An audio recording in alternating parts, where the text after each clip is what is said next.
महाराष्ट्र राज्य प्राथमिक शिक्षक समितीच्या नेतृत्वामध्ये जिल्हा परिषद समोर दिनांक 15 मार्च 2024चा शासन निर्णय रद्द करण्यात मागणीसाठी धरणं आंदोलन करण्यात आलं। यामध्ये जिल्ह्यातील शेकडो शिक्षक सहभागी झाले होते।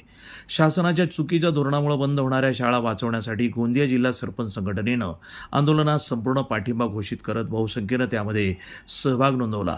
संच मान्यतेच्या निर्णयात सकारात्मक दुरुस्ती करण्याची शासनाकडे मागणी धरणे आंदोलनाच्या माध्यमातून करण्यात आली। संघटनेच्या पदाधिकाऱ्यांनी शासनाद्वारे नुकत्याच निर्गमित संच मान्यता जिल्हा परिषद शाळांना जाणीवपूर्वक संपवण्याचा कट कारस्थान शासनाकडून रचला जातोय, हे अतिशय निंदनीय आणि गंभीर आहे। या निर्णयामुळे एकीकडे हजारो शिक्षक अतिरिक्त ठरतील तर दुसरीकडे गरीब विद्यार्थी शैक्षणिक हक्कापासून वंचित राहणार। या गंभीर प्रश्नाला वाचा फोडण्यासाठी जिल्हा परिषद शाळा ही वाचवण्यासाठी महाराष्ट्र राज्य प्राथमिक शिक्षक समितीतर्फे धरणं आणि सत्याग्रह आंदोलन जिल्हा परिषद कार्यालयासमोर करण्यात आलं। प्रतिनिधी राधाकिशन सुटे, NTV न्यूज मराठी, गोंदिया।